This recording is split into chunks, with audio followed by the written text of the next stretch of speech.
Praise the Lord. வாழ்வை வளமாக்கும் தேவ வார்த்தை எபேசியருக்கு எழுதின நிருபம் 4ஆம் அதிகாரம் 1-3 வசனங்கள்.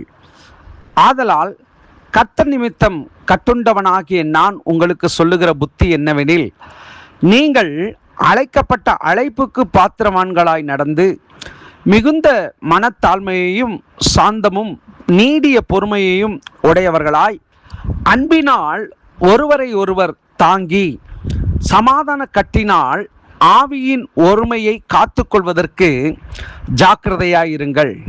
அன்பான கர்த்தருடைய பிள்ளைகளே, இன்றைக்கு கர்த்தர் எனக்கு உணர்த்தின ஒரு வார்த்தை என்னவென்று சொன்னால், அன்பினால் ஒருவரை ஒருவர் தாங்கி என்கிற இந்த வேத வார்த்தையை எனக்கு உணர்த்தினார். இந்த அன்பினால் ஒருவரை ஒருவர் தாங்கி என்கிற இந்த வார்த்தையிலே பார்க்கிற காரியங்கள், முன்பதாக சொல்லப்பட்டிருக்கிற காரியங்களையும் நாம் நம்முடைய நினைவிலே வைத்து கொள்ள வேண்டும். நீங்கள் அழைக்கப்பட்ட அழைப்புக்கு பாத்திரவான்களாய் நடந்து என்று சொல்லப்பட்டிருக்கிறது அல்லவா? தேவன் நம் ஒவ்வொருவரையும் அழைத்திருக்கிறார், நம்மை அபிஷேகித்திருக்கிறார். அவருடைய கிருபை, அவருடைய இரக்கம், அவருடைய மன்னிப்பு, அவருடைய தயவு, அவருடைய அன்பு, இவைகளெல்லாம் நம்மேலே அவர் வைத்ததினாலே, அவருடைய கிருபையினாலே இந்நாள் வரையிலும் நாம் கடந்து போய் கொண்டிருக்கிறோம். இந்த நாட்களிலே இந்த அழைப்பை நஷ்டப்படுத்தின ஏராளமானவர்கள் உண்டு.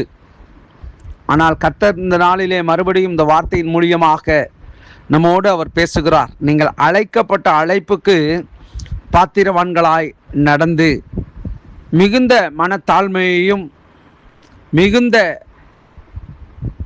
சாந்தமுடைய நபர்களாகவும் பொறுமையுடையவர்களாயும், அதாவது நீடிய பொறுமையுடையவர்களாயும் நாம் காணப்பட வேண்டும் என்று சொல்லப்பட்டிருக்கிறது. எல்லாவற்றிற்கும் மேலாக அன்பினால் ஒருவரை ஒருவர் தாங்கி என்று சொல்லப்பட்டிருக்கிற இந்த வார்த்தையை நாம் நினைவில் கொள்ள வேண்டும். சில நேரங்களிலே மனிதர்கள் துன்மார்க்கமான ஜீவிதத்திலே அவர்கள் வாழ்கிற பொழுது, அவருடைய வாழ்க்கையை சீரழித்து கொண்டிருக்கிற வேளைகளிலே விசுவாசிகள், ஊழியர்கள் அந்த தேவனுடைய ரட்சிப்பை நஷ்டப்படுத்துகிற காரியங்களை எண்ணுகிற பொழுது, தேசத்தில் நடைபெறுகிற, நம் கண் சுற்றி நடைபெறுகிற காரியங்களை நினைவில் கொண்டு நம்முடைய ஆத்துமா, இருதயம் நொறுங்குகிறதாயும் உடைகிறதாயும் கவலைப்படுகிற ஒரு காரியமாயும் காணப்படுகிறதே. இந்த நாளிலே அன்பான கர்த்தருடைய பிள்ளைகளே, நாம் எப்படிப்பட்ட நிலைகளிலிருந்து தேவன் நம்மை ரட்சித்திருக்கிறார் என்பதை ஒரு நிமிடம் நாம் நினைவு கூறுவோம். அப்படி நாம் நினைவு கூர்ந்தோம் என்று சொன்னால், இந்த பாவ வாழ்க்கையை நாம் முற்றிலுமாக புறம் தள்ளி பரிசுத்த வாழ்க்கைக்கு நேராய் நம்மால் கடந்து போக முடியும். அதுதான் சொல்லப்பட்டிருக்கிறது. நாம் மனுஷர்களாய் இருக்கிறோம் என்கிறதினாலே அநேக விஷயங்களிலே நாம் தவறுகிறோம்.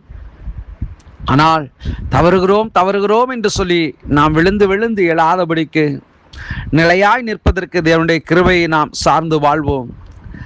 ஆகவே நம்முடைய வாழ்க்கையிலே நம்மை சுற்றி நடக்கிற நபர்களை பார்த்து அவர்களை சபிக்கவோ அல்லது அவர்கள் மேல் எரிச்சல் கொள்ளவோ கோபம் கொள்ளவோ நாம் எழும்பாதபடிக்கு, நம்முடைய அன்பை, தேவன் நம்மேல் வைத்த தமது அன்பை எப்படி வெளிப்படுத்தினாரோ அப்படி நாம் வெளிப்படுத்துவதற்கு நம்மை நாமே அர்ப்பணிப்போம். முடியாததுதான்.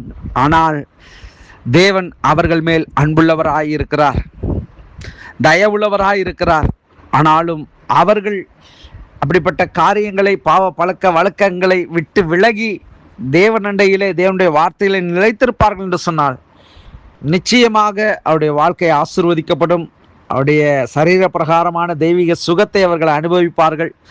தேவனுடைய ஆசீர்வாத நன்மைகள் அவருடைய வாழ்க்கையில் இன்னும் அதிகமாய் பெருகும். நாம் ஜெபிப்போம். நல்ல தகப்பனே, அன்பினாலே ஒருவரை ஒருவர் தாங்கி என்கிற இந்த வார்த்தையின்படி ஆண்டவரே, அநேக நேரங்களில் தவறுகிற ஜனங்களை நீங்கள் ஆண்டவரே உம்முடைய அகாப்பே அன்பு, ஆண்டவரே அப்பா, அன்பீட்டபுள் லவ், ஆண்டவரே ஸ்தோத்திரம். ஆண்டவரே இன்னும் ஆண்டவரே சொல்ல வேணும்னா, ஆண்டவரே ஸ்தோத்திரம், எந்த எதிர்பார்ப்பு இல்லாத உம்முடைய அன்பு, ஆண்டவரே அன்லிமிட்டெட் லவ், ஆண்டவரே ஸ்தோத்திரம்.